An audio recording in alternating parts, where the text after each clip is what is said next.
Welcome to the Stellaris Show. It is November 23rd, 2024, and I'm Volairen. And man, has it been a crazy couple days. Well, in a good way, sort of. Yeah, so we're going to get right into it, but first, I came out with a pretty big video for Stellaris a couple days ago. As you know, for those of you that follow me, it was a pretty big video. Yeah, it's basically about just about everything. It wasn't quite an everything wrong with Stellaris video, but it was close, and it was kind of a tough love to Paradox, made for Paradox and the Stellaris devs. And I mean, the title says it all. I really think there are a lot of issues with the game that just are not being addressed and are not being worked on, and I see them causing a lot of problems. They already are, I think. Especially there are issues outside the game too, such as the fact that there is DLC out there right now that is full price that has been up on their page for years. Talking about Utopia. That DLC is $20 and it's been up for more than 5 years. It just doesn't look good to us gamers, at least in my opinion. To me, it doesn't look very good when a company continues to charge full price for something that's many years old. That just doesn't make any sense. But I mean, that's just an example. That's not what this whole stream is about. But we are going to play Protoss today. Don't get me wrong. You're like, oh, he's not going to play gameplay again. No, we're going to have gameplay today. We are. I promise. But I do want to go over some of the comments that were made about this video, because I think they're pretty important, and they're worth mentioning for sure. And I really appreciated all the comments and feedback I got about the last video. I was really scared, actually. I was afraid that I was gonna get hammered, and thankfully I didn't. Thankfully, and I did not get a lot of. I mean, of course, some people disagree with me, but even the ones that disagree with me, it was pretty respectful, pretty civil. I really liked it. I wanted to thank you guys for that. I appreciate it. I didn't ask for you guys to be gentle, but at the same time, it's nice when it happens, right? Well, the other thing too is, if I was wrong, if that video was just dead wrong, completely dead wrong, well, then your comments would have reflected that, but that's not what I got yesterday. What I got yesterday was, at worst, I disagree with everything you say. Fair enough. I mean, but it was respectful, it was civil, and he was merely stating a fact that he did not agree with what I said. And there is nothing wrong with that. Absolutely nothing wrong with that. Any more than I were to disagree with something that he said. It's my right to do that. It's his right to do that. And it's okay for him. I want you guys to know that it's okay for you to come up on my channel and say that stuff. I don't have a problem with that. That is your right? I mean, I do not like censorship. I don't. Not on my channel anyway. I'm loath to do it. So as long as you don't violate terms of service, as long as you're cool and respectful, have whatever opinion you want. No? And if I don't like it, or if I think it's dumb or whatever, or if I don't, if I don't want to respond to it, I won't. But I'll leave it up there, for sure. Yeah, I like censorship for me is like a last resort. If you say something I don't like, but you're correct, I'm gonna swallow my pride. I'm gonna look at it. I'm gonna at least fact check it, right? And consider it and be like, you know what? This guy's right. As much as I hate to admit it, he is. Or he's got a point. Now, maybe that doesn't mean necessarily my point's not valid either, but, that's definitely a perspective I need to consider. So that's my attitude towards all this. I just want to let you guys know. I think I can count on one hand the amount of comments I had past couple days where I was just like, you know what, screw that guy. I'm not going to respond to this. It's not even worth my time. Very little comments like that or most of them were pretty valid, including the one that said he disagreed with everything I say. I was like, yeah, well, that's going to happen. You know, and I respect. Thanks for being respectful. You know, and we had a good civil discourse there, and it was great. So I wanted to go for some of the comments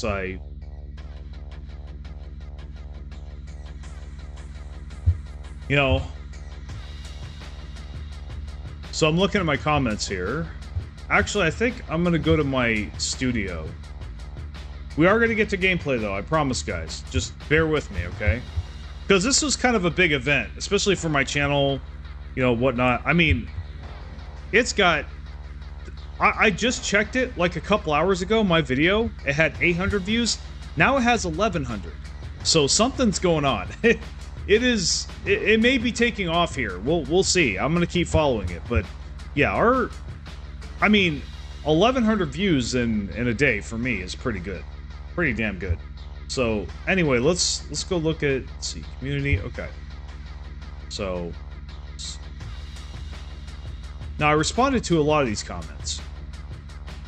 I just want to read some of them to you and actually, you know, give voice to some of my opinions here about some of this stuff. Let's see.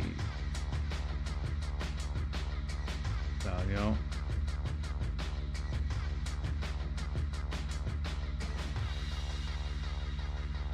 Well, one guy said, well, I thought was really interesting. So somebody said, Curoy said, Curoy919 said, it's really interesting to me that you consider the Machine Age content to not be RP content. To me, that was peak RP content because of how much customization you had with your Empire species grew, changed, and ascended. You know, it gives my creations the precise flavor and story I want to have versus the block of text story content that is more or less the same regardless of what your Empire civics and government are, with some exceptions. But I understand what you mean by story versus mechanical content, as someone who plays Stellaris single player mostly for RP and storytelling.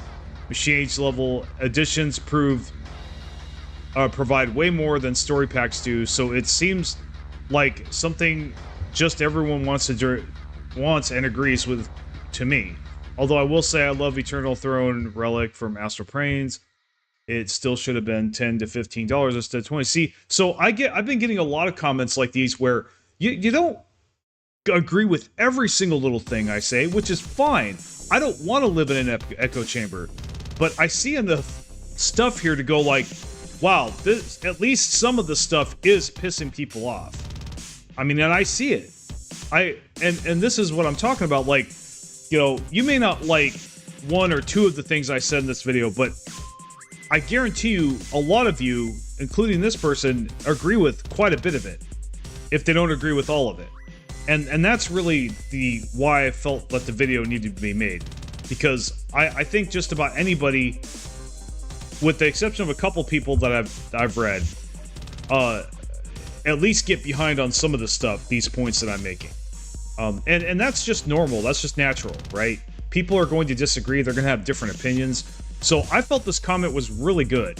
And you know, I told him that I respected it, and like, yeah, and what he said about RP is interesting too, because he's actually right. I think and this is an instance where I had to swallow my pride a little bit and go, you know what, he's actually right.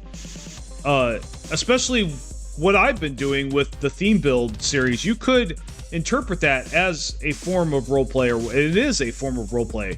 When you're choosing a character, you are playing a role.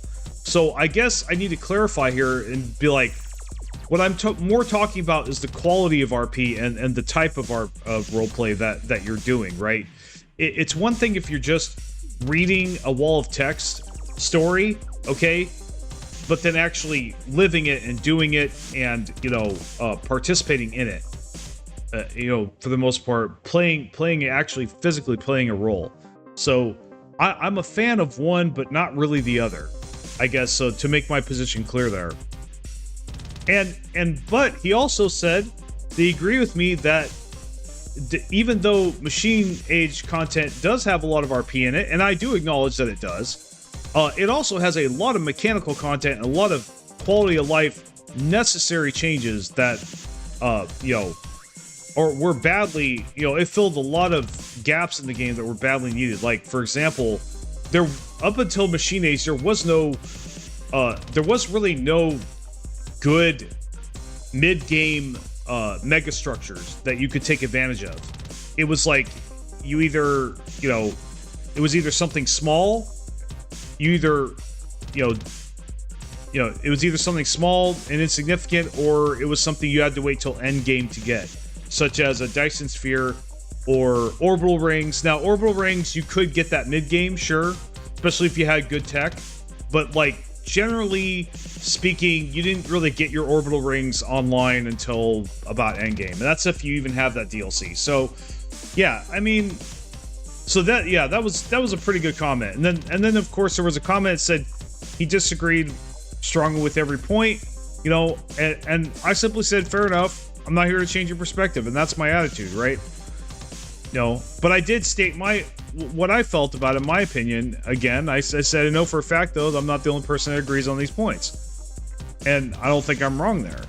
You know, and I went further to say that, like, you know, I do have evidence, and I do have video footage to back some of this up. Okay?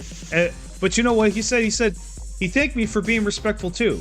And he wasn't expecting... See, like I said, I'm not here to, like, you know, change everybody's mind, you know, and get everybody to like me, you know. I want a discussion, right? Let's talk about this stuff. If nothing else, let's do something about this stuff, you know. Let's let Paradox know that we're having issues here, you know, whatever they are. You know, people, you know, your players.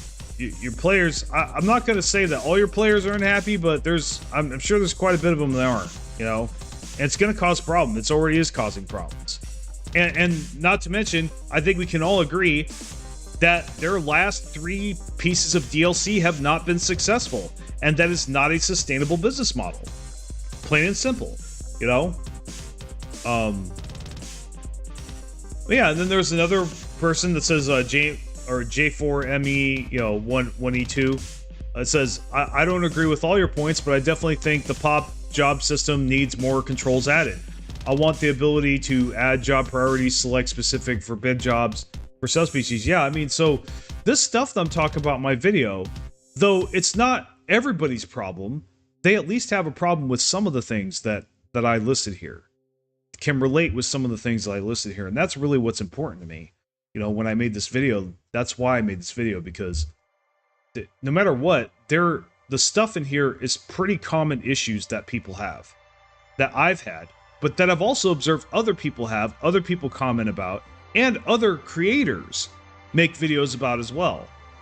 I mean, how many of you guys, I'm sure a lot of you guys watch Montu Plays, for example. I'm going to use him as like an example. He's made several videos about his displeasure with the espionage system, and other features that I've listed in this video. You know, but time after time, it's like Paradox never got that memo, or is just not aware of it. I don't know. Maybe they have said that they're going to work on it. That's cool. It's just, you know, the thing of it is that if they wanted to, they would.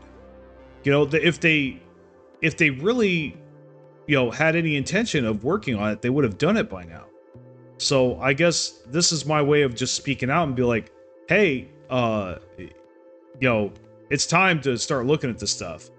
This stuff is not going away, you know? Anyway.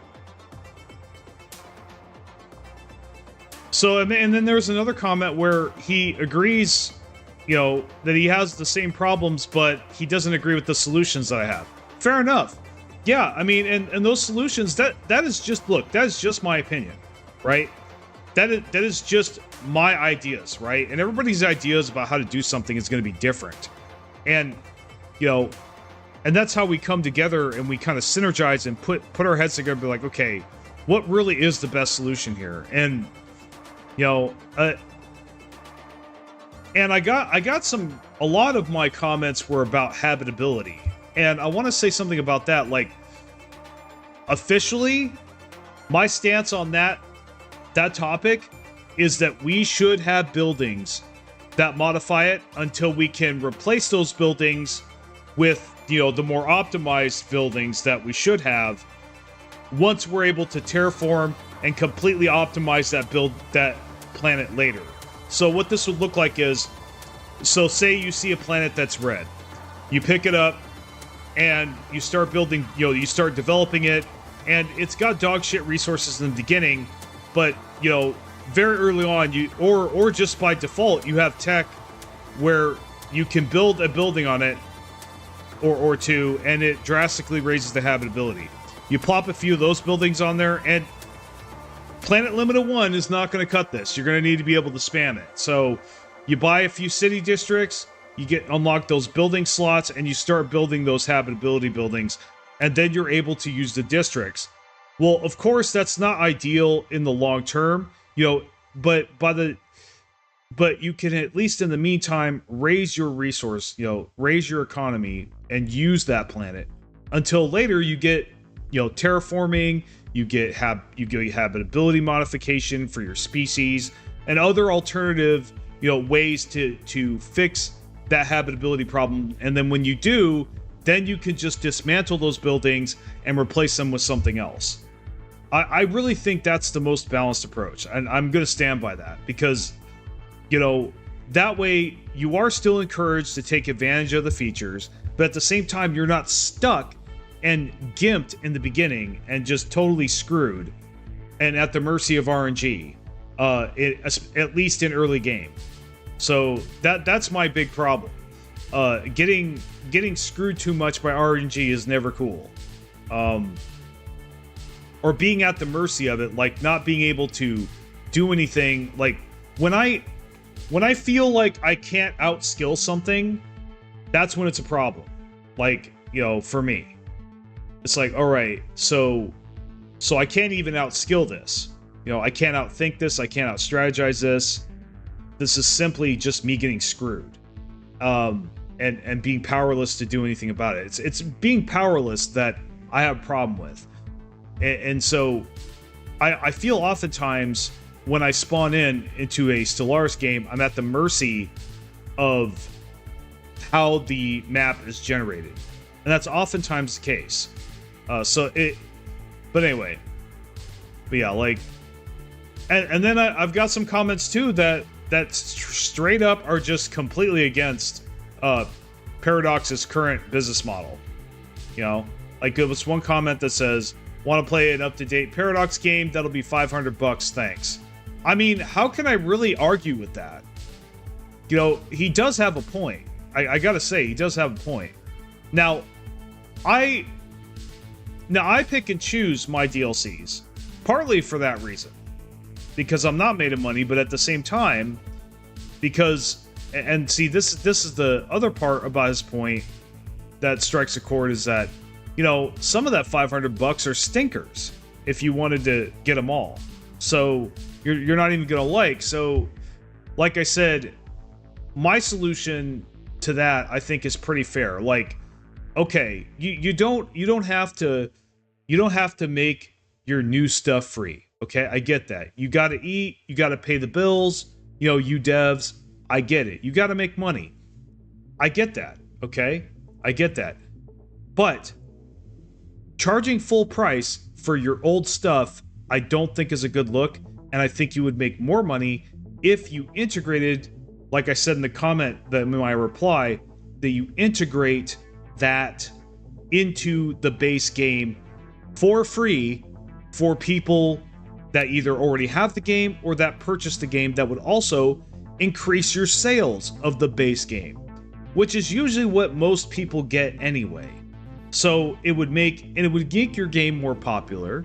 You would rise on the Steam charts. I'm telling you, just doing that change alone. If they were to do any change from any part of this video, they were to take any recommendation I made from this video and implement it, it should be that one. Make your older DLC either dirt cheap or just a part. Honestly, just make it a part of the base game.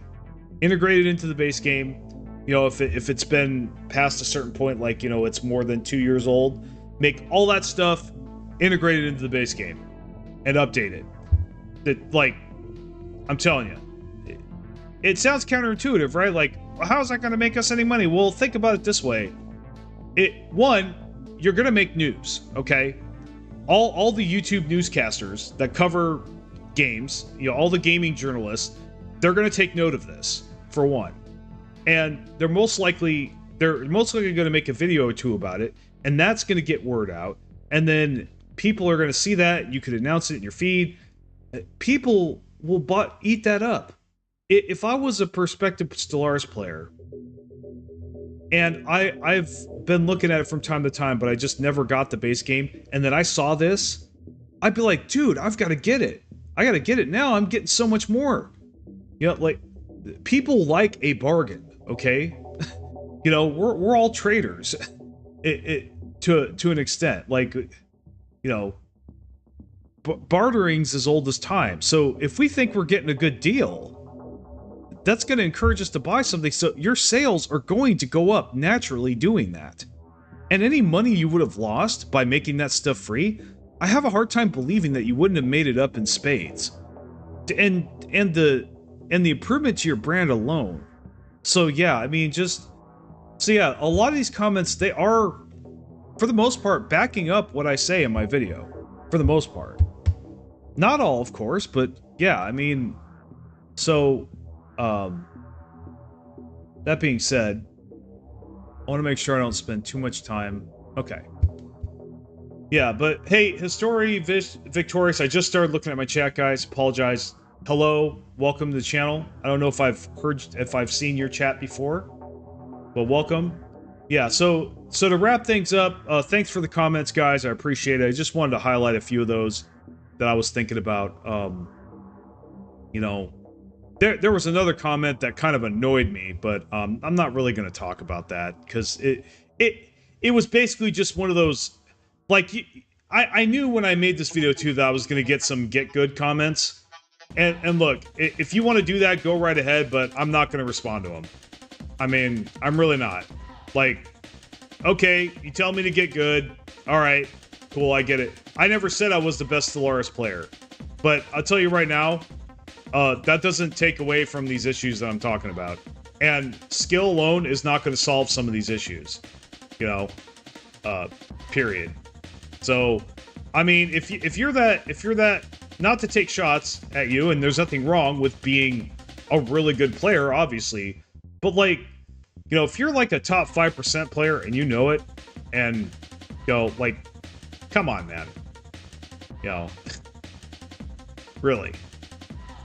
Telling everybody to get good, that's not a really good look, man. it just, all right. I'm just gonna, yeah, I'll just leave it there. But yeah, if you wanna make get good comments, go right ahead. But I'm probably not gonna respond to them. Just saying. You know, because honestly, I don't think that's even part of the issue here. And yeah. But I will say this though, I will acknowledge that to some people, you know, there are some players out there that, like, you know, getting more than the 100,000k fleet power before year 300 is no sweat. Sure, okay, fair enough. You do you, man. But, like, I don't think that's the majority. I might be wrong, but I don't think that's the majority. And there's a lot of barriers in the way of that happening. Without gimmicks, without exploits, okay? That's also what I want to say. Anyway, so we just won a war. We got a tributary, and we figured out some things during that war. I had gotten a little frustrated because, you know, as you guys saw, it clearly looked like I had control over all the planets I claimed, but they still were not allowing me victory, and they were not accepting victory. So I was like, what the hell is going on? Just to find out that there was a little sliver of red line around one of the systems that had spikes on it to indicate that I had complete control of that system, but apparently I didn't. So can we make up our mind on this, Paradox? You know, like, I either control the system or I don't. Like, don't give indicators that I control the system if I don't. Like, be clearer about whether or not I control the system. All right, I just wanted to say that. But look, I already dumped a video on Paradox. I already gave him some tough love, so look, we figured it out. That's the good news. I might even make the short out of it, try to warn other players that, hey, if you're having this problem, this might be why. So, let me see here. But yeah, we did win a war. So we're gonna go ahead and see, hit the pause button. Get this shit started. Now, I wanna warn you guys, and I wanna point out something sad. You may have seen it in my video, but I did briefly post a video about this particular game that we're looking at right now. And I showed you that my biggest fleet is 30K, and there is now it might have disappeared. I bet it did. And that yeah, it did disappear. But I had video evidence. Actually, no, here it is right here. Look at this bullshit. So this is probably going to be a problem, guys. I don't really, now, unless we never go to war with this, Federation, though I was planning on doing it, I don't really see how we're gonna overcome this anytime soon. And this is the bullshit that I'm talking about. So, they're able to have a fleet that, like, dwarfs any other fleet out on the board right now, including mine. And mine almost dwarfs the other fleets. So, how is this balanced? Is just what I want to say. Like, yeah, how do I outskill this? So I guess that's my question. You know what? I'll go ahead and add. So I need to get good on this.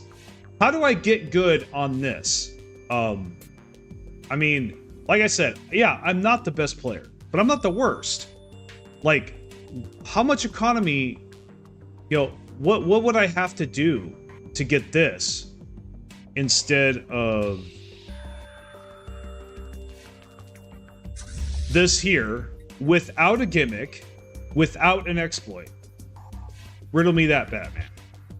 So, I mean, that's yeah. So, but there it is. So we got this going on. I thought they may have fixed it because I hadn't seen something like this in a while, but it looks like it's back. So couldn't have been better timing too. But yeah, I think I'm still gonna play because I've just, let's see. Oh, I just now saw your other comments. Console version got a pretty good update overall. I play on console and I honestly love it. We got Paragons and First Contact. Yeah, if you really like leaders, Paragons is really good. Though I do think Paragons could have been better. I don't regret getting the DLC.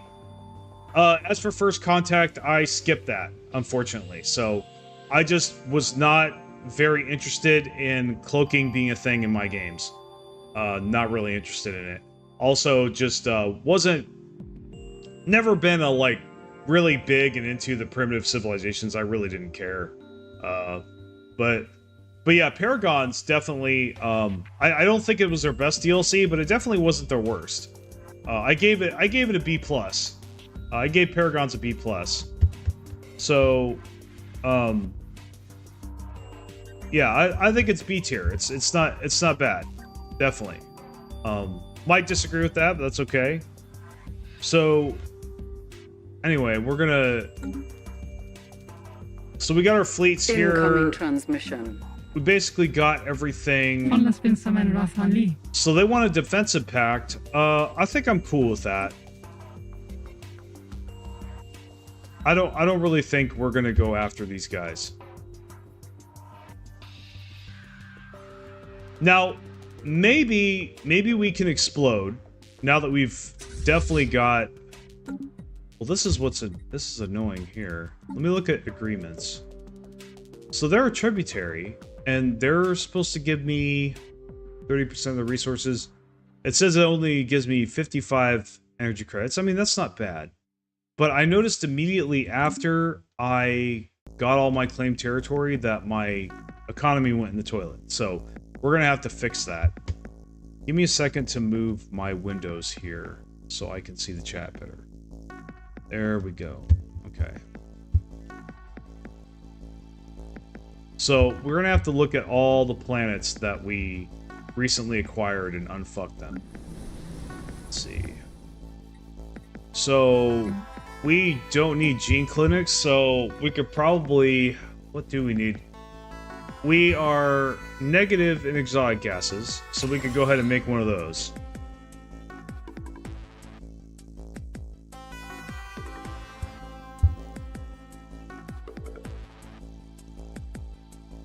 There's only one thing I don't like about it is that to annex a primaries, you need to indoctrinate... Oh, to annex primitives, you need to indoctrinate, which can be done through the espionage menu. Yeah, which we all know about the espionage menu. Not very effective, just in general. Well, the reason I like primitives nowadays is because I like to take their planets. That's what I like, and that's about it. The primitives are there. Thanks for the free planet, bro. I appreciate it. I don't have to colonize or anything. Though the culture shock pisses me off. I hate that. I hate that debuff, but, you know, whatever. It's a free planet. Great. I love it. But, you know, especially if I'm a determined exterminator, I can just wipe them out and there won't be any culture shock, so... but yeah, I mean, different strokes for different folks, right? But then also, primitives, another good thing about primitives is that they can bring genetic diversity to your empire if they're not slaves or anything, if you actually treat them as equals, they could be another way to increase your habitability overall, or increase the amount of planets that you can colonize, especially in the beginning of the game. So, for example, I find a random primitive planet, you know, I take it over, and then I integrate the population. Well, now I'm able to colonize desert planets where I couldn't before. Well, that's pretty powerful. So that is definitely an advantage of taking over primitives, for sure, that I enjoy as well. Because of the habitability issues that I mentioned. So, we need to get rid of the gene clinic. Okay, we'll keep the research complexes. I mean, we don't... So they're getting assimilated. Okay. I think they're getting psionically assimilated. They're getting turned to psionic pops. So that's probably the other reason why my economy's in the toilet, because they're getting assimilated. And that costs a lot. And they're not able to do anything, so... Enforcer job. We don't need clerks. Let's see. Yeah, we don't need... Yeah, we don't need, medical workers. Let's see. Enforcer, we'll leave that open, because probably we'll have a little bit of crime. And this one... You know what? We could make this a generator world. Why not? Well, actually... Nah, I really want... You know what? Screw it. Let's just make an industrial world, because we need consumer goods. You know what? Factory world. I know, I can't make up my mind. We'll just... and we'll build a holo theater. And then we'll just leave it at that.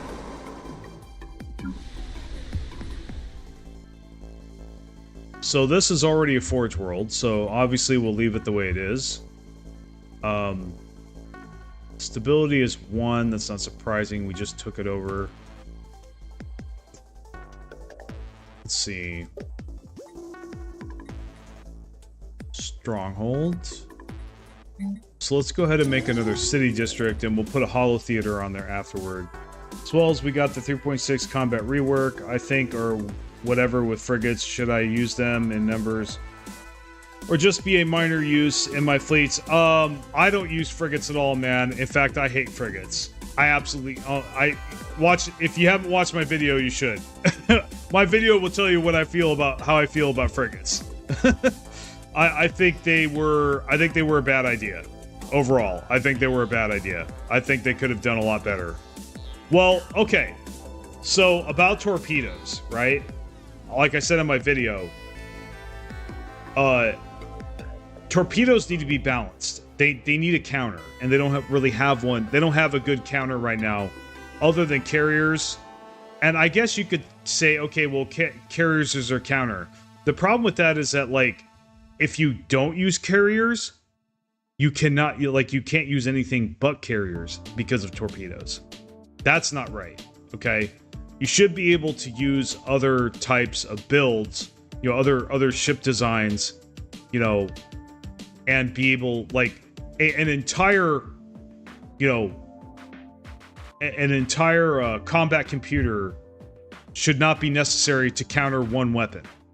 You know, that, like, it should take a weapon to counter a weapon. So, you know, so I don't think carrier's a good, like, alternative to, you know, the frigate torpedo problem. Like I said, they just need to make it so that you can counter torpedoes with point defense or flak. In fact, I could see them doing flak, because flak does need some love. It really has no place. There's nothing that threatens you that flak can solve that point defense can't solve better, at least as far as I know. So that's kind of the thing. They need to counter it with a weapon. There needs to be a weapon counter for torpedoes, because as it is right now, basically, if you don't have carriers, they are just going to one-shot all of your, you know, they're just going to obliterate all your bigger ships. Well, the other thing that's annoying about torpedoes is, like I mentioned, it'd be one thing if they just countered battleships and starbases and that was it. But no, they counter cruisers and they counter destroyers. That makes no sense to me, especially destroyers. Destroyers should be their counter. Honestly. Like, okay, you want to make a bunch of frigates, huh? Well, I've got these destroyers. I mean, in the beginning, from what I remember about Stellaris, since I've been playing, destroyers have always countered corvettes and smaller ships. That's like what they were made for. You know, destroyers bully smaller ships, but then the cruisers, they bully the destroyers, and the smaller ships as well. So, and my other, yeah, but yeah, as far as frigates, I wouldn't use frigates.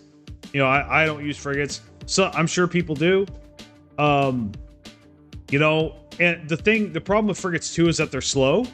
It's not just my bias, but frigates are also slow. And if you're, you know, if you're not gonna basically do what the computer does, like your options with them are limited, like composition wise, you know. I think maybe having a handful of them would be acceptable if you wanted to take out starbases and battleships and stuff. I mean, sure, that aren't carriers. But yeah. But honestly, I would just, like my ship design video says, I would just go with carriers and just leave it at that. I would just monohull carriers.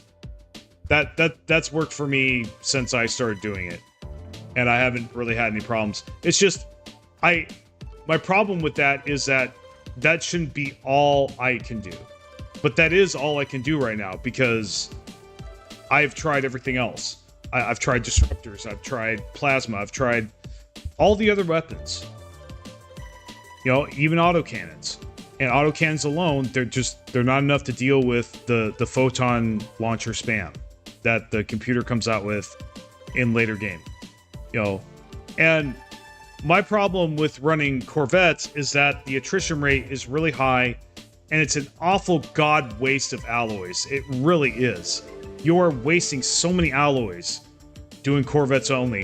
It is effective, but like you gotta have a high, you know, alloy gain, and you gotta be prepared to just waste your alloys, which always rubs me the wrong way. I don't like doing that. So, you know, yeah, I mean, I know what Paradox is trying to do. You know, they're trying to make all the ship types relevant. Just the problem with that is that look when you get Corvettes. Corvettes is a ship you start with.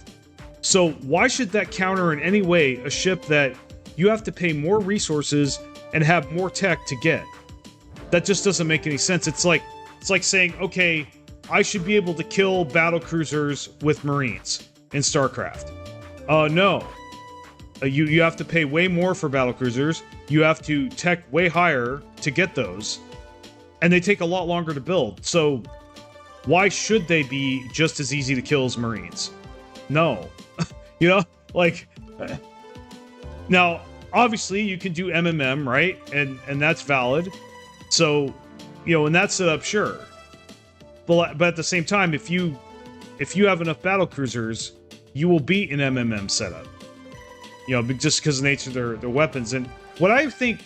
Look, what I think Paradox should do is I think they should come up with different rock, paper, scissors types of designs or hulls for each tier of hull. So, or they could make a leveled up, a higher tiered version of the same tier. So, for example, in Endgame, right? You get to year 2400 and you have enough tech, you can research an upgraded version of the Corvette, which is, you know, as powerful as, you know, having enough of them is basically the equivalent to having a battleship, right? Or they can actually counter battleships if you have enough of them, and they only have like, you know, a certain type of battleship that is weak against that. So, just some ideas to throw out there, but yeah, I mean.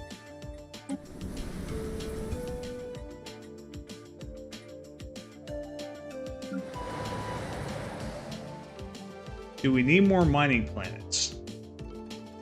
I mean, we have 200 mineral gain right now. I think maybe we should... We'll leave it. We'll leave it as mining world. We need to upgrade the planet. Let's see. We have 12k minerals. That's good.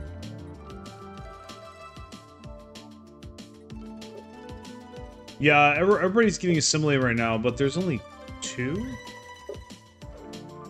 There's only 2 pops. Okay, we've got some researchers.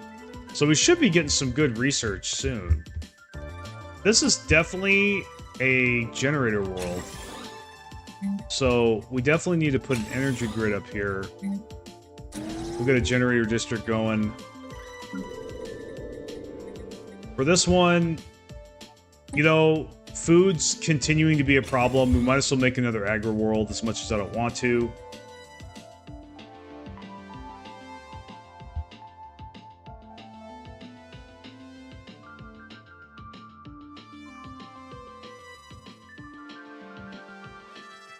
Oh, that's cool. Jump drives.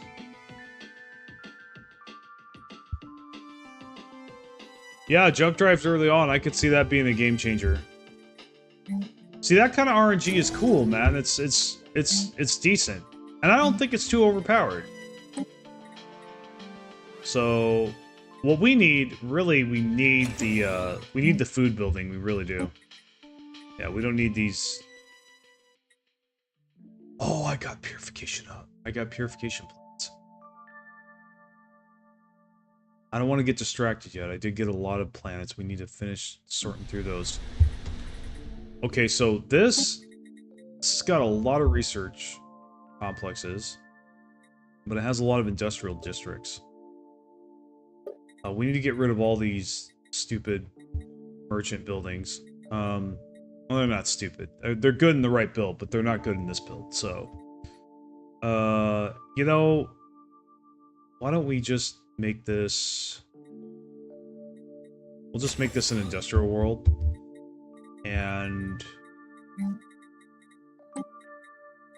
place this with civilian industries, and... we do want Holo Theater and... probably foundry. We'll just leave it at that. That's a lot of population. Once all these get assimilated, I believe our economy is going to make drastic changes. Okay, so this is a factory world. Alright, so we'll go ahead and leave that as it is, because we need one of those, and they've got strategic resources, so we're just going ahead and build a city district and Apollo Theater and leave it at that. So this is looking like our tech world. So we'll go ahead and just leave that, though that is a lot of generator districts. I actually think maybe we should just do that. I think we're gonna have to. And we'll make a city district so we can make an energy grid. So this has a lot of agriculture districts, but it has a lot of industrial districts, and it's already set to that, so we'll just keep that the way it is. Alright, we are definitely going to add civilian industries, alloy foundry, industrial, and we're going to go ahead and get rid of those colonists and clerks because we don't need them. All right. See,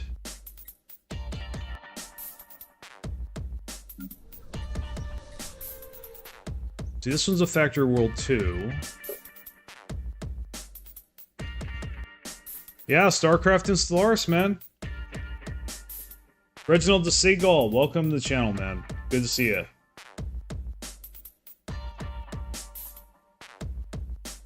Yeah, this is going to be my next theme build guide, the Protoss. It's not doing bad. It's really not, despite that stupid Federation fleet over there. That's going to wreck my run. I'm still going to play it. We're having a good time. We're following Khorne. I mean, Eater of Worlds. You know, we're doing that. We're penetrating the Shroud, getting psionic. Golden Armada is a fleet name. No, maybe I should. Why not? Where we go? Where's my biggest fleet? I think it's this one, right? First Expeditionary. That sounds familiar. Golden... Son of a... Hold on. They're being annoying. Okay, there we go.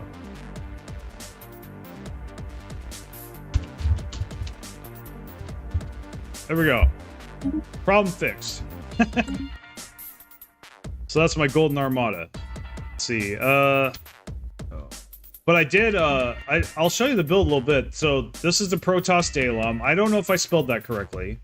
Alright? But yeah, they're a spiritualist empire, but they're also spiritualist militarists, but fanatic spiritualist. I think, basically, I modeled this after Legacy of the Void, not the Legacy StarCraft. So this is the updated story. Like, this is the Protoss, you know, at the latest part of the story, at the last part of the story.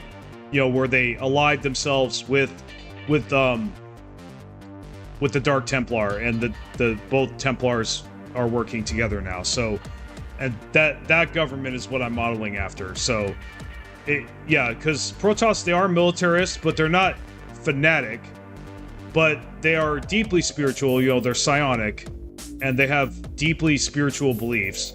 Spiritual, not religious necessarily, though I do believe they have a religion. Somewhat, and you know, Templars and things like that. So, yeah, they're deeply spiritual. And so that's why I made that. And they're they are Imperial. I don't really think it's quite Imperial like this game depicts, but that's the closest thing I could come up with. And you got to remember, it's not going to be perfect, you know. Now, the legacy Protoss absolutely would be xenophobic. Okay, so I did spell that wrong. Why don't you type in how I should spell it? Maybe I'll check that. But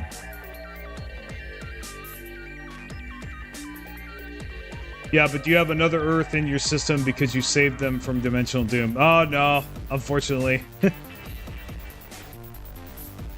Oh, Xeno, okay. But yeah, xenophobic. They were xenophobic. I would agree they were xenophobic in Legacy, in StarCraft 1. But in Legacy of the Void, you know, they have since, like, they worked with Raynor, and they have no problem allying themselves to Terrans. And even Zerg at times, though, you know, that's kind of debatable whether or not that's really an alliance. But for sure, they had no problem allying with Terrans. But yeah, the first Protoss government absolutely was xenophobic. I will agree to that for sure. But I don't think the Legacy of the Void one was. Yeah, the Zerg Alliance were loose at best. So yeah, it's not sketchy at best. You know, but towards the end, especially towards the end, you know, Artanis and Raynor had a great friendship. So, and Terrans had no problem working with Protoss on many of the maps and throughout the campaign. So even though they were separate entities and they had their own issues, but I don't think the Protoss, you could really consider the Legacy of the Void Protoss to be xenophobic after the, you know, what the events of the story that happened and working with Raynor. Because if they were truly xenophobic, they never would have worked with Raynor. They would have just, you know, ignored him or whatever, at best.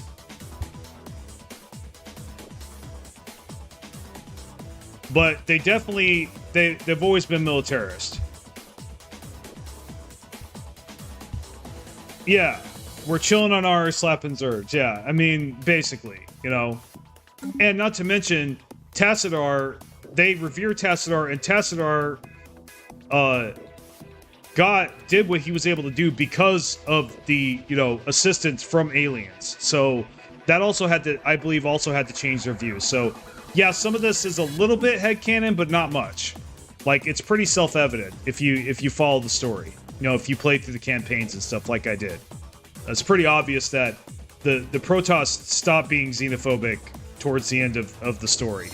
But yeah, in the beginning, absolutely. Yeah, I mean, the first cinematic was of the Protoss obliterating this Terran ship. So, I mean, yeah, it, you know, for cleansing. Yeah, I mean, so...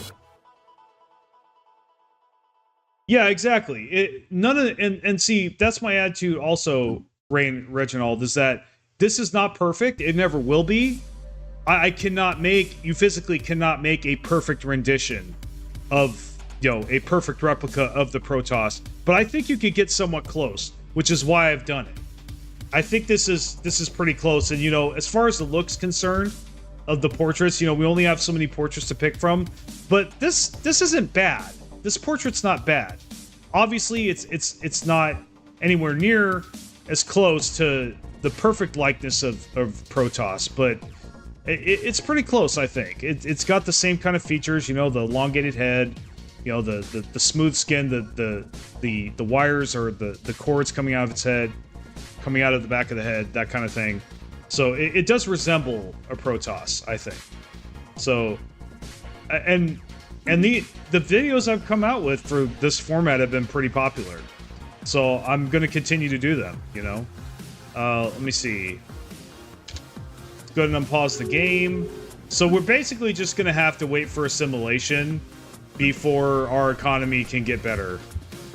So in the meantime, we're going to have to buy extra amounts of consumer goods. Wow, we can only buy 500? What kind of bullshit is that? All right.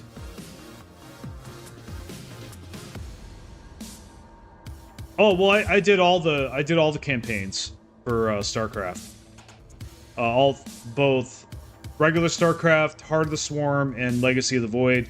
And I did Brood Wars. I'm an old school StarCraft player. I played when it first came out, when I was a kid. You know, with the first StarCraft. Well, I was a Warcraft 2 player. Oh, I was a Warcraft and a Warcraft 2 player. So you know, I was old school Blizzard, man. Like, I was there from day one with Blizzard.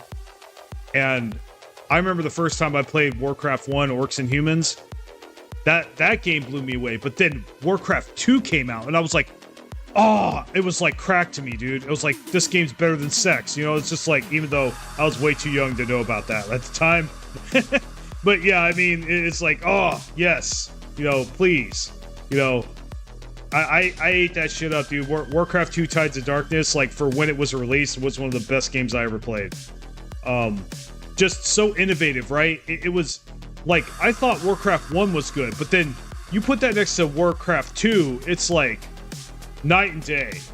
Like, it's like StarCraft 2 next to Warcraft 2. You know what I mean? Yeah, Brood War was peak too. Brood War was a very good campaign. Very good campaign, great concept, ideas. You know, the Earth Fleet was a pretty cool concept. And then, you know, all the story that happened. And it really built Kerrigan's character. You know, she stopped being a victim and started being the villain. You know, and I think that was a good shift for her. You know, even though, you know, she was the bad guy still, like, but then, you know, at the same time, you know, she had a redemption arc later in Heart of the Swarm, and though some would disagree with that redemption arc, right? They're like, well, she should have stayed evil. I partly agree with that, but then at the same time, it's kind of like, you know, how much was it her Zerg influence and how much it was actually her? If you look at her before she got kidnapped by the Zerg and mutated, she was a good person. She was a decent person, it seemed.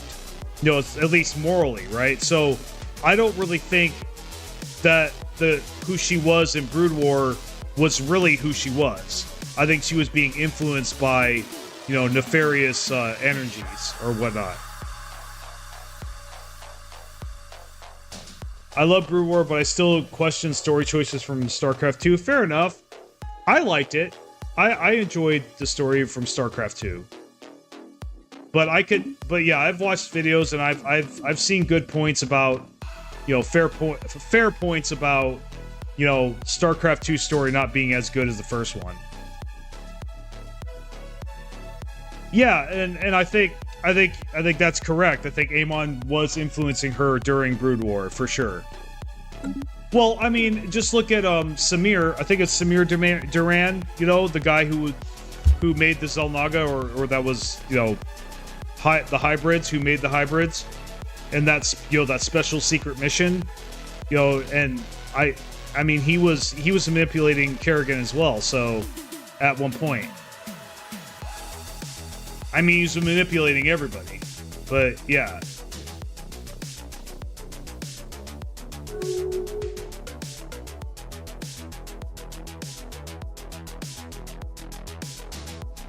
So you want to know, you want to know who,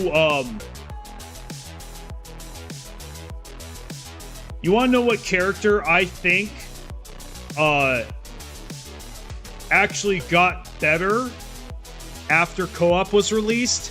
Emperor Mengsk, dude. That was honestly the biggest surprise. His co-op commander release was like the biggest surprise I've ever had in StarCraft. Some of you have to agree here. Like, I think he was like one of the few villains I've seen that actually, you started out just straight hating him to him actually being somewhat likable. You know what I mean? Yeah, dude, like how many, come on, admit it. Some of you guys out there have to admit that, like, Mengsk became more likable after he became a co-op commander. I mean, after if you ever played him and played him enough and learned him and got good with him, dude, it's fun. It's fun playing Mengsk. It really is. You left me no choice. Like, you know, it's kind of like it taps into your inner evil supervillain. Everybody's got one, whether they admit it or not, you know. It taps into your dark side. It really does. Like, and the stuff he says, right? It's evil. You know it's bad, but it does. There is some truth to some of the shit that he says, right? And then you're hearing the propaganda all the time. It's just. Oh, you know, it's like watching Emperor Palpatine. It really is. Like, you get... Co-op got me a new appreciation for Emperor Mengsk, for sure. Before, I didn't respect Emperor Mengsk until co-op came out. But then when I played him and actually got good with his, you know, with his build, that's when I started to respect him. Oh, he is. Yes. Mengsk is extremely effing powerful. Like... Really, he's, I don't know. I mean, all the commanders have the potential to just be extremely OP, but I think he's up there with like Abathur and Horner with just how stupidly overpowered they can become. Well, yeah, dude, no, don't make no mistake. I'm not saying Mengsk is an evil guy. He is an absolute evil piece of crap, okay? He's like Emperor Palpatine, dude. He's a terrible dude. But it's kind of like one of those... But he is like one of those villains that is right once in a while. Like, you know, where he does make valid points here and there. You know what I mean? Well, what I really like about him is, not to get into politics, but he, you know, he makes fun of certain certain ideologies that I may or may not have a problem with, and that's all I'm going to say. You know, he makes fun of a lot. Well, he basically, he makes fun of dictators. He really does. Let's just face it. He makes fun of dictators. He's a parody of a dictator in a way. But at the same time, he's serious. You know, he's not just a big joke. But they are parroting, you know, he does represent your classic stereotypical dictator, you know? And you can see that through, especially if you listen to his propaganda while you're playing him in the co-op campaign. I thought that was really enlightening. I really did. I was like, wow, dude, like, they did a really good job. They really did a really good job with Mengsk. They really did. He went from being like one of my most hated characters to being at least one of my favorite co-op commanders to play. And the funnest to play, for sure. Like, I mean, me and my friend who played the crap out of co-op, you know, we're playing Factorial, right? You know there's atomic bombs in there. And every single time I let one of those nukes loose on a bug biter nest, I'm thinking, I have Mengsk in my head going, you left me no choice! Say goodbye to your constituent atoms. Dude, it's just crazy, dude. But yeah. But no, StarCraft, you know, good stuff, good memories. Too bad it'll probably never come back. RIP Blizzard. That's all I gotta say about that. But those are fun memories, they were. Not gonna lie.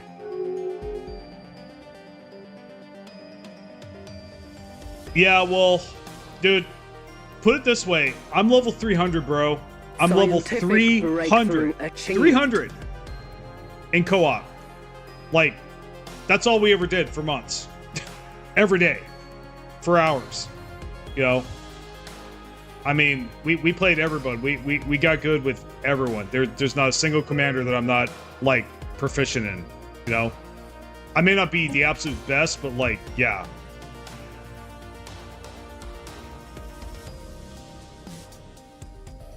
Yeah, it's really sad that you know, StarCraft 2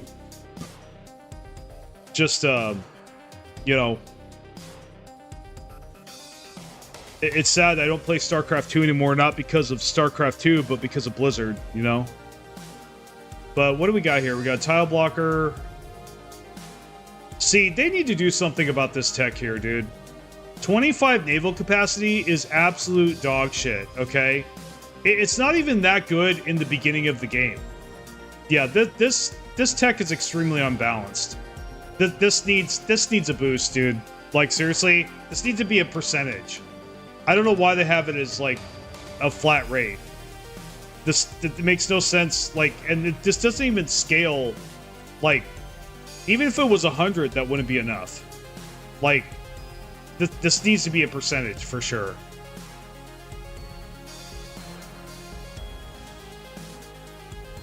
Yeah, you know, Raynor, I liked Raynor because I could do, that's how I do MMM. If I feel like doing MMM on co-op, I'd go with Raynor.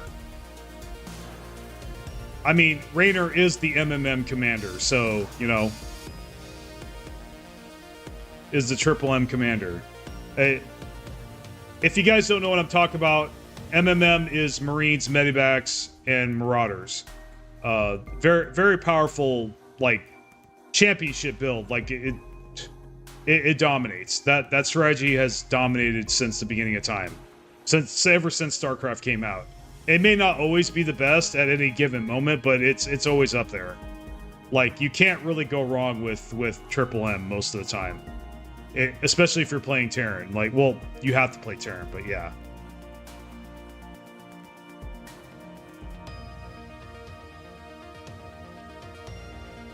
Yeah, fire bats aren't bad either. Especially with the upgrades that they had to them, you do want a couple of them out when you're playing with Raynor.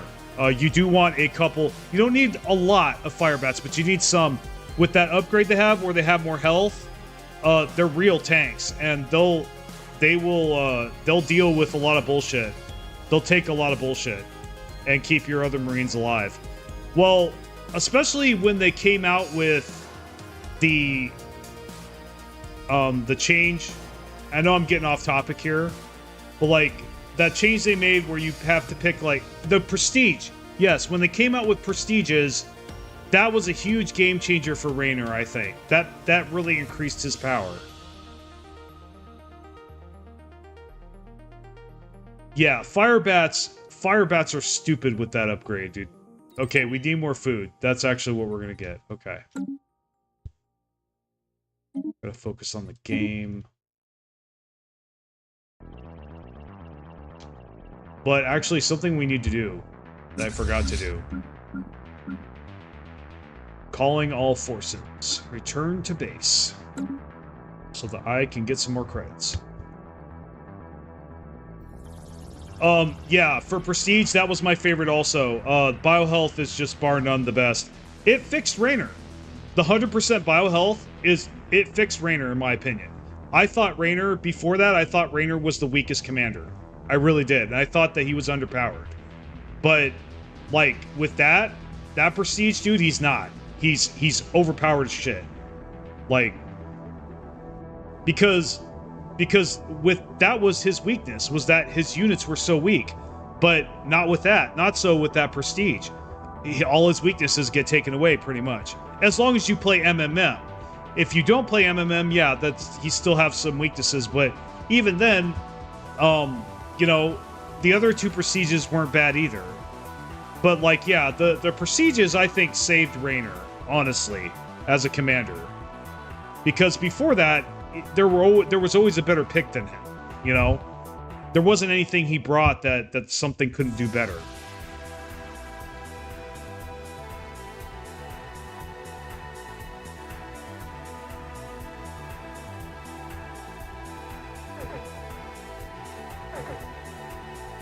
Yeah, what's going on? Hostile fleets present. Oh, okay, that one. Dude. Consumer goods is bleeding me dry. Yeah, I've got to do something about that right now. Okay, so we're gonna have to go to our planets, and we're gonna have to make some factory worlds. Which is annoying because I don't like using up my alloys.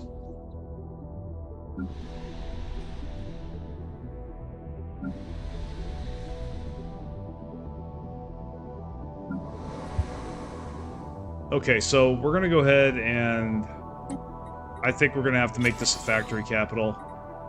Just the way it is. See what happens there.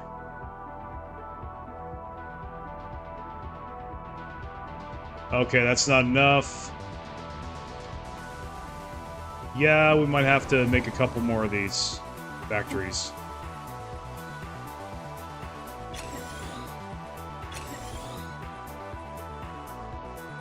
Yeah, I want to do that, but the problem is that that's like a 10-year commitment, and I don't want my alloys to be gimped for 10 years.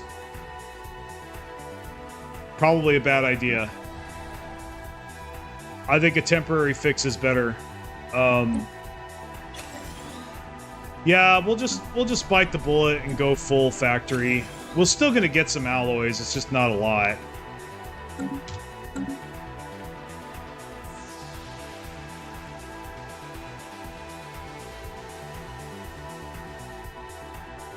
Alright, well that stopped the bleeding a little bit there. It's annoying that there isn't positive, but still, that's pretty much gonna be slowed to a crawl. But so are alloys. I mean, 30's not terrible. At least it's not 5. If it was 5, I'd have a real problem with that. I mean, that sucks too, don't get me wrong, but it's not... it'll be okay. That's only temporary. So, yeah, we definitely need to make our fleets bigger, so let's go ahead and do that. Probably need to upgrade them too.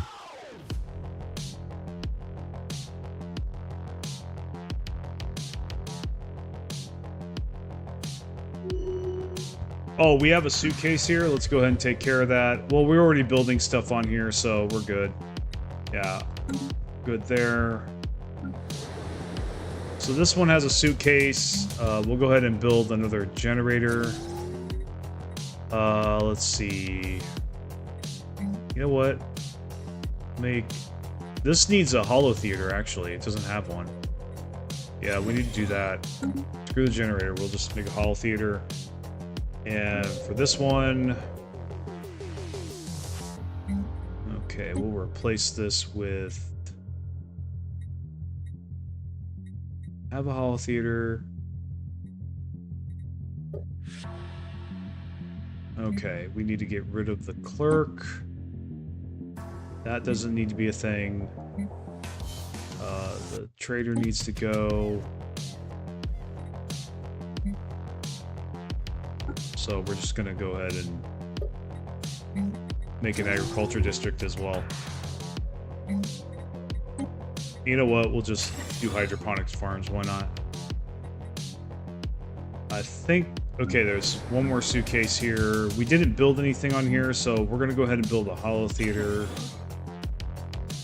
Because it has bad amenities anyway. Yeah, we don't need the clerks because we have the entertainers. And that's going to be the best that we can do. What about this one? What's going on here? Okay, we're already building stuff, so we can leave that be.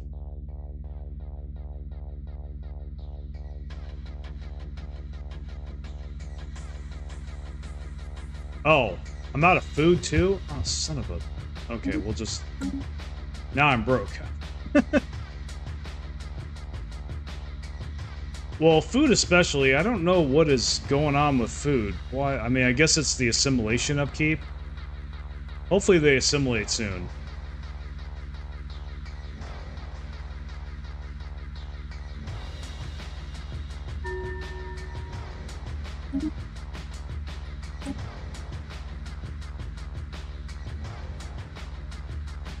Yeah, I think I'm going to turn caravanners off on my next playthrough.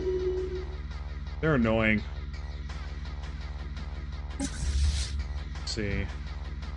Oh yeah, we also do need to come back and deal with this guy here. Yeah. But for right now, he's just chilling.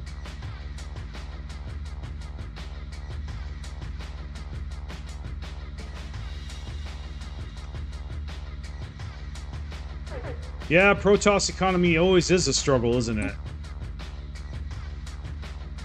So, what's this? You're currently able to enter the shroud through context menu. Okay. Oh, alright, there we go. Alright, diplomacy. So, reaching the shroud. Now I'm really broke. Why do I have 32 gain? Fuck that. I had way more than that. Let's see. Dude, why am I minus 70 in consumer goods? What is going on? Ah, this is the stuff that frustrates me, guys. This is the shit that frustrates me. No indication as to why that happened. Alright.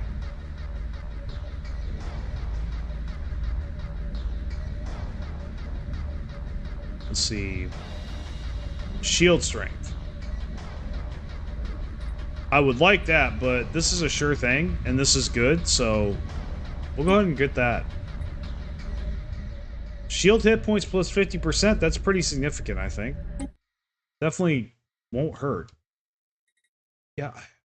Why do I have minus 70? That's gonna kill me. Alright, I'm gonna have to sell some of my... my shit here.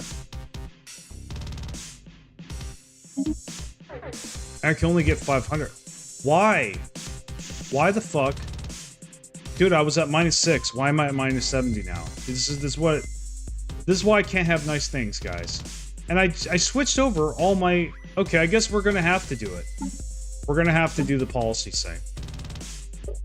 I have no choice. Because this isn't sustainable, so...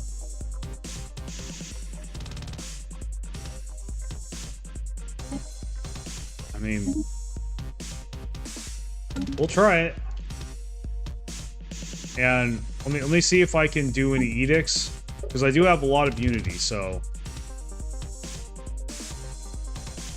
Capacity subsidies. I actually probably do need to do that. That alone, I could at least buy stuff. Well, yeah, that's the thing. You know, I still need alloys to function, and I'm not going to get enough alloys now. So, recycling campaign, yeah, you know, and with the subsidies, we should be able to do that, so let's do that. I guess we have to do a little min-maxing here. Let's see. Make sure there's anything else that I can do here. I don't think so, dude, honestly. Though this would be nice if I could pull it off. But I'd rather have the research. Okay. I think that's about it. That's really all we can do. And our Unity's going to take a hit. Our traditions are going to go slower. But I guess that's okay for now. Alright, well that really helped us. Okay, so that is averted, but I need to know why the hell... Why... Dude, I have 1, 2, 3, 4... I have 4 plant... Oh, you know what's effing me? I know what's effing me. Okay. So. That. Whenever you take over new territory, you have got to destroy some star bases. Though that gives me food, so I don't want to get rid of that. That also gives me... No, this is a shipyard. Son of a... No. I don't want the ship built there. Go away. I need to destroy 2 more. Or no, 1 more. Okay. Yeah, we'll just have to get rid of this. Actually, no. Better to get rid of this one. Yeah, this. Definitely.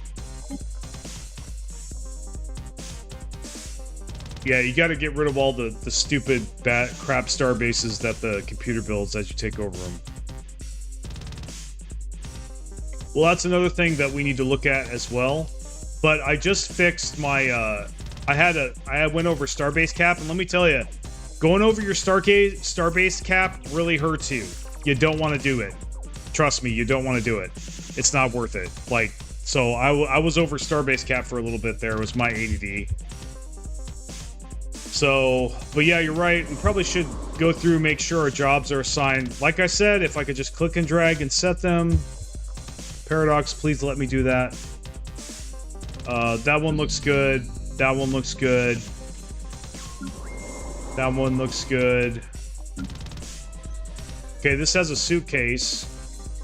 So, yeah, we're going to go ahead and make another industrial district there. Let's see, that one doesn't have a suitcase. Okay. Alright, so we'll move on. Yeah, they're like all full pretty much. This one has a suitcase. This one's not full. We'll go ahead and do that. There we go. That helped. But we want that as well because we want exotic gases.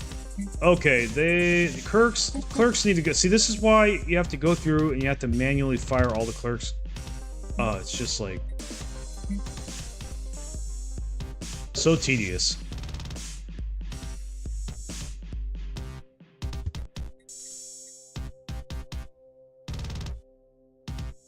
So we're here. We got an industrial planet. We're still building stuff, so we're gonna go ahead and just let that ride. We do need to go ahead and prioritize that, and we definitely don't want merchants. We do not want clerks. Go away. Let's see.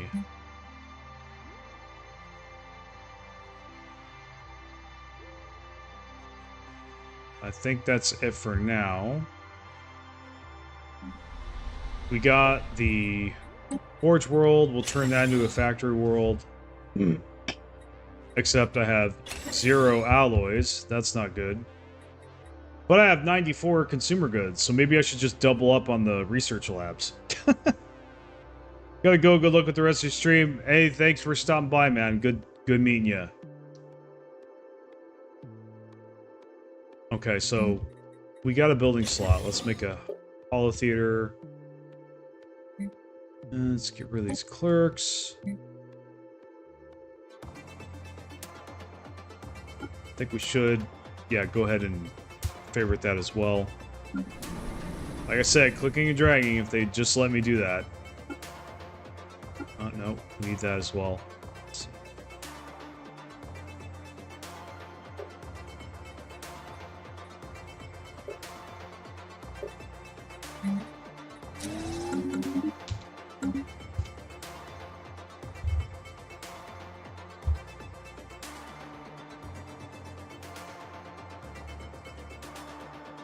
Scientific breakthrough achieved. Okay, we got new tech, society, pop growth speed, tile blockers. This is a good one. I like getting this one. But Edict Fund and base intel would be nice. Fleet logistics, eh. You know what though? We're gonna get the tile blocker. That'll definitely help us in the long run.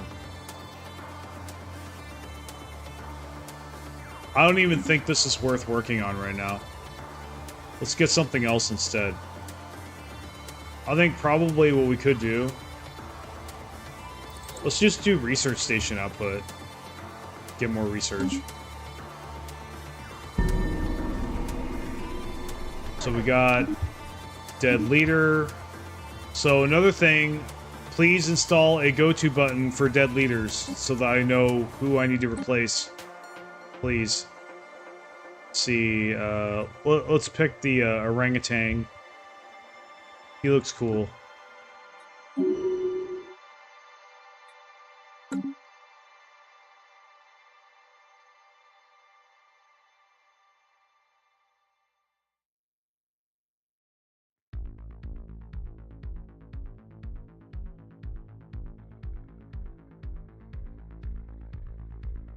Okay, I noticed the economy is doing a little better. A little better. Food is still not good, but it's way better than it was. So I think our assimilation's coming around.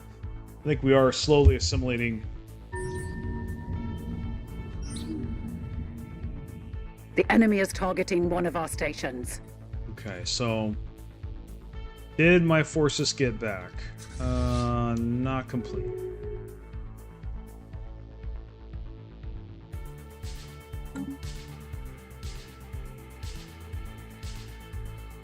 Alright, this one has a worker. This one has a suitcase. Has a ruler. Oh boy. Oh shit. Yeah, I've never quite figured out what's the best practice for resettling rulers.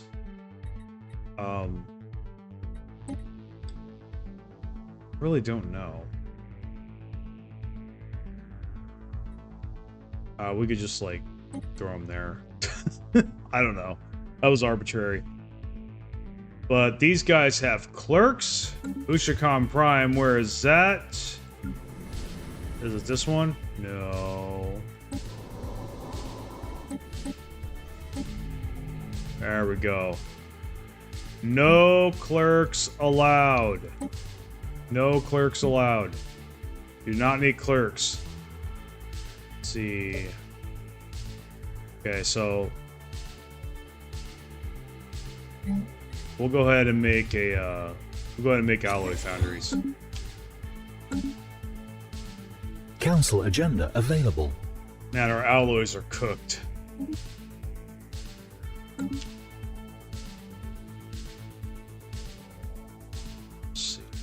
rest of our fleet here. Okay.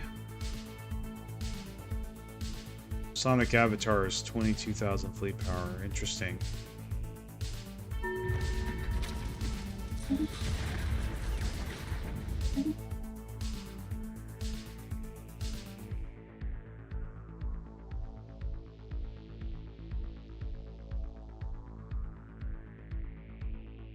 See, Moo, welcome to the channel. In some cases, it's just better to let them downgrade in terms of job when you conquer the AI. Yeah. True that. Sometimes I do. Yeah, it's got an upgrade. Let's see. That's got an upgrade. Take care of that. Oh, this. That's the other thing we need to do. Verification hubs. Right now, before we do anything else. All our mining worlds.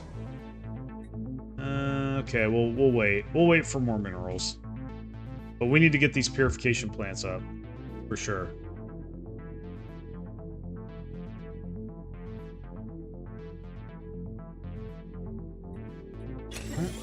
Get that. And the next one.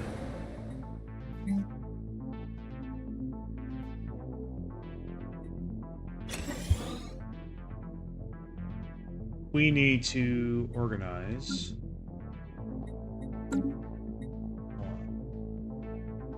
There we go. Designation. Bam.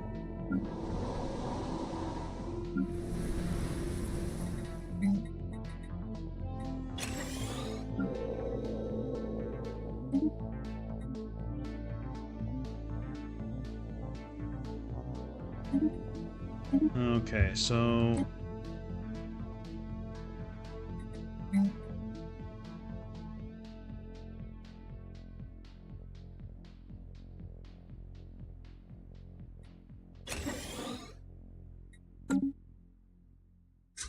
all right, all our fleets are here, and we're gonna go clobber this guy. This has got a suitcase, though that will be fixed when the mineral hubs get made. Okay. That going. We're about. We got Planet and Revolt.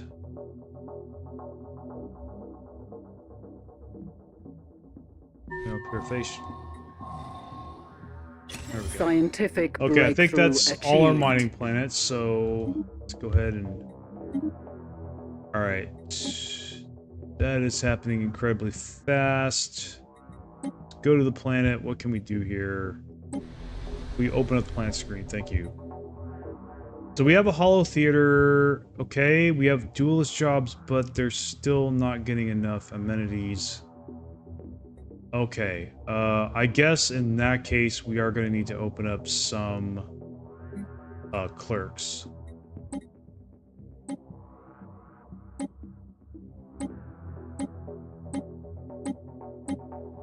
Or not.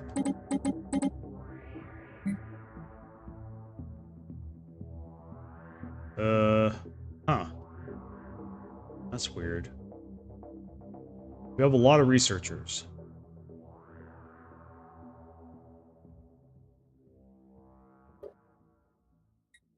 I think we just need to make another holo theater, I think.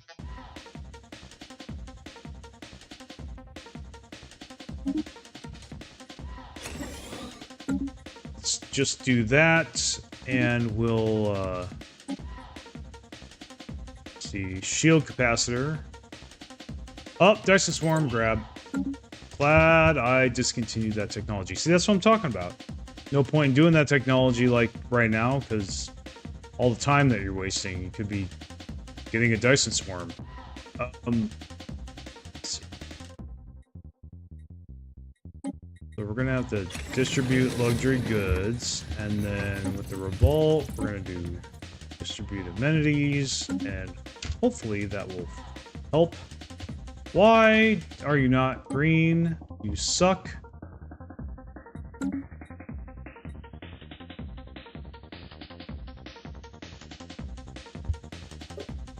Okay.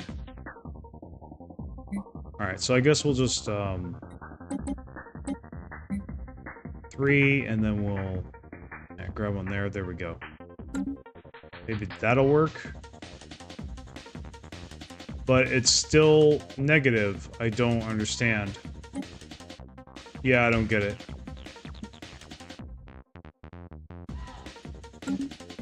It's 30%. What more do you want from me? Yeah.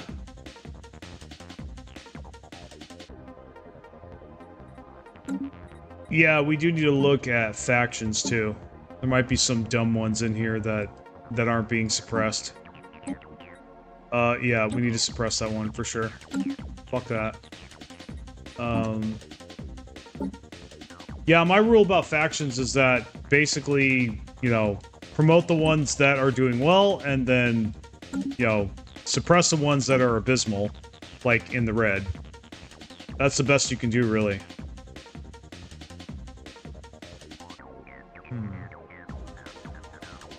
And then if you want to min-max, you can, and have the opportunity to take the little actions that you would need to take to, you know, increase that faction's happiness, you know, obviously do so. Yeah, we'll take this one for sure. Okay. Battle is joined. This one...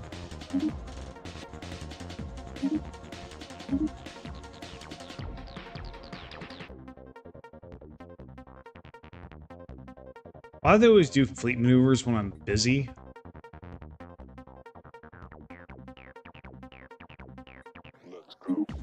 I'll just have some, like, shit fleet do it. Why is it over... Wow, dude. Seriously? Okay. That is why I strongly dislike that event.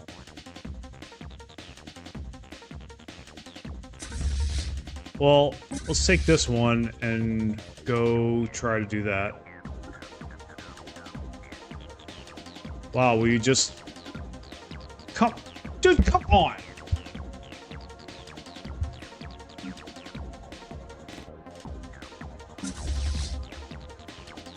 How do I click? Holy... How am I supposed to activate this?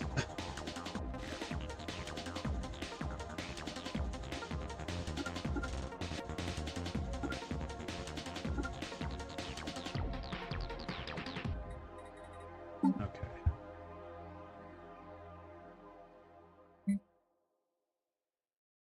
$1,600. Fuck you. Alright, we'll just this guy. No, it's 1,600. Alright. I guess I'll send... What, I can't even use this?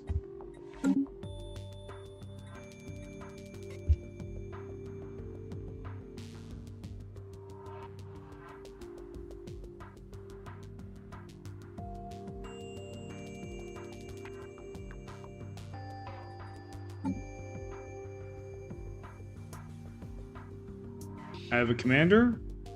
It's above 1,600 fleet power. Do I just need to go there, I guess? So much shit in this game that just is not clear. A little hint would be nice. Alright, we'll just go there. You know what? How about this? How about... Oh, there isn't even a cancel button, I think. I was just about to say, like, screw you, I'll take the unity loss, I don't care. But I'll just deal with it.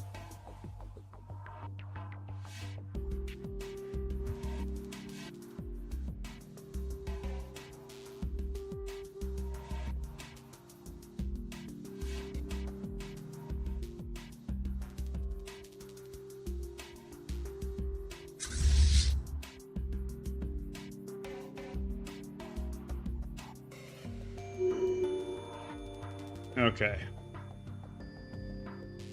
So that went off without a hitch.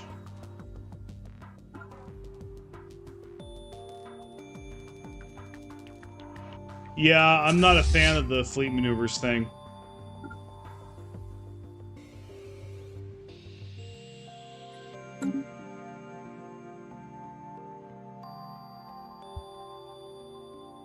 I mean, I don't even remember what reward it gives you. It's that forgettable.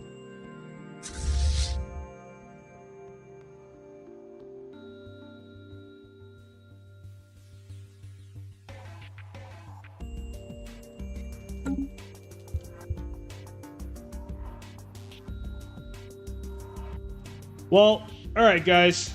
I think I'm gonna call it a stream. I am actually pretty tired, so. But yeah. Anyway, thanks for coming out, guys. Nice to meet you, Moo. Other chatters, appreciate you. And if you haven't got a chance to, go ahead and check out my latest release. It's how to save Stellaris. It pulls no punches. It is basically my tough love to Stellaris and the Paradox and the Stellaris devs. You know, I basically outline solutions because I'm the kind of person, if I'm going to criticize someone or something, I'm going to offer a solution also, because I personally hate it when someone criticizes me or whatever, but doesn't offer any kind of solution or, you know, piece of advice or anything, you know, in its place. You know, it's like, because my attitude's like, okay, well, what do you want me to do about it? You know, like, what should I do about it? If I had it better, if there was something better that I could do, I would do it, wouldn't I? So that's kind of my attitude. So, like, so yeah, whenever I criticize, I make sure to do it with that spirit of, you know, okay, you know, this is what you could do instead, or what I see that you could do instead. Not saying that's the best thing, but yeah, I mean, at least like I said, I like to offer some kind of a solution because it's constructive, right? You know, keep things constructive. You know, I don't criticize people just because I want to make myself feel better. You know, like I criticize people or things because there's genuinely I feel there's genuinely a problem. But anyway, that being said, go ahead and take a look at the video. Leave a comment, tell me what you think. You know, if you like my stuff, go ahead and like and subscribe. You know, that way I appear in your feed at least some of the time. And then I have a Discord, and you know, you can attend my live streams. This is the best way to communicate with me. Is through my live streams and through Discord. You can send me a DM at any time. That might change as I get more popular, but you know, as my channel grows. But you know, right now I'm pretty good about it. There's a join button. Memberships exist. It's only $5. I don't really feel like it needs to be any more than that.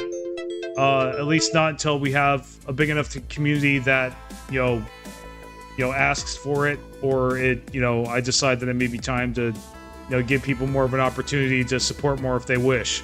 But really, I just want to get our foot in the door and get that community going, so I can start making you guys membership-only videos and membership-only live events, you know, live streams, which I think would be really awesome for all of us.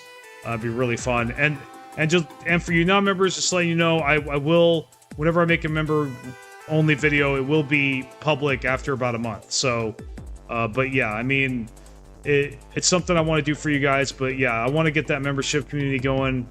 Again, it's only $5, like I said. And I know times are tough right now, so regardless, that being said, regardless of what you do and whether or not you hit the join button, I appreciate all the watch time and you know, if nothing else, the view and the watch time. I really appreciate everything you guys do for the channel. And with that being said, I will see you guys next time.